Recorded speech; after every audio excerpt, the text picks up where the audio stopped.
joins us now from Los Angeles. Mayor, good to see you again. Thank you for being with us. Good to see you again, Ali. Let's talk about this problem. You have a short-term problem, but LA's had a short-term problem for a long time. Now we're talking about cutting city services a couple of days a week. And I guess what my viewers who are not in Los Angeles want to know is this a move toward fewer services in general, something we're going to see around the country, or is this an emergency move that you're going to be able to fix at some point in the near future?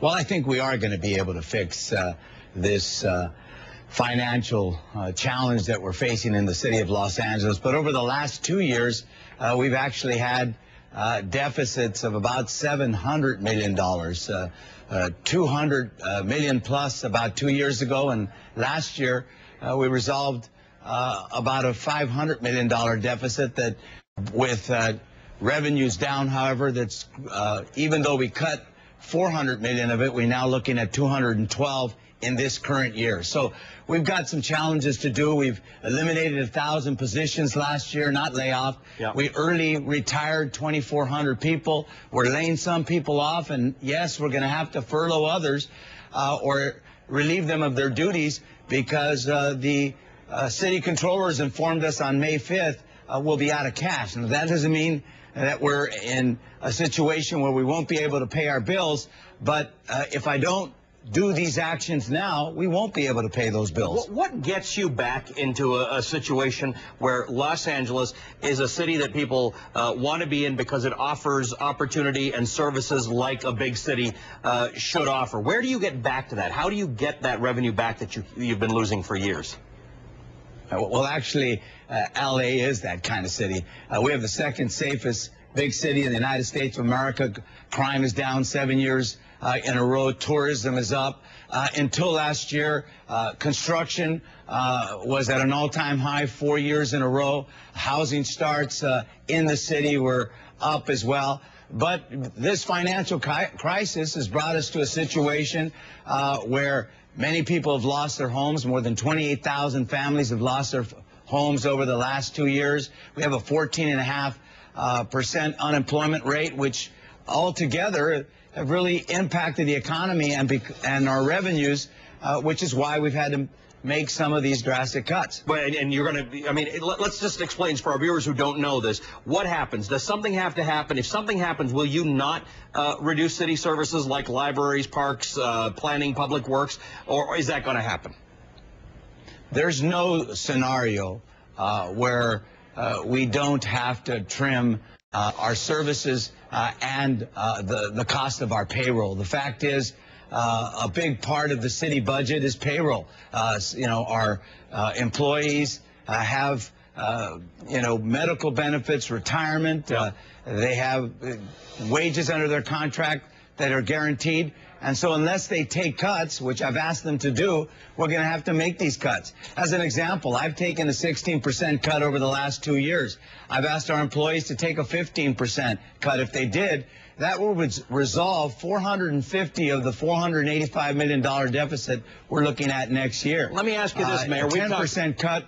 We've talked to other mayors. Resolve about $300 million. We've talked to other mayors across the country where similar cuts have had to have been instituted. And I guess some of the sense that those of us elsewhere are wondering is that, is this something that comes back? Are these furloughs? Are these services that go back from being 3 days a week to 5 days a week? Or are we looking at a new world where cities just can't offer all of these services for the next few years? We're coming back. There's no question about it. And whatever services that we have to cut in the next couple of months will be temporary. We don't expect that we would be closing City Hall, if you will, 2 days a week beyond July. But we do have to get our fiscal house in order. That's my responsibility. I've said that, I take that responsibility seriously, and so you have to make the tough decisions. Nobody wants to do that. And with respect to, you started earlier about the council and I, frankly, we agree on a lot. I think they're going to agree that with the city controller indicating that we'll be running out of cash, we're going to have to make some tough decisions. All right, so for my viewers who face this in their own homes in many cases, the idea that expenditures are greater than income, you only have two choices. You either cut the way you're talking or you increase the amount of money you bring in. Is there any possibility that what is LA going to do to be able to bring in more money, let's say, over the next 5 years? Well, I've hired a job czar, Austin Butner, who's focused on trying to leverage the assets that we have in the city, the fact that we're safer than virtually any big city except for New York, the fact that LA has a port and an airport that are vibrant and very important for economic development. We've moved 44% of all the goods that enter into the United States. We have the 5th busiest airport in the world, and we want to leverage those for job creation.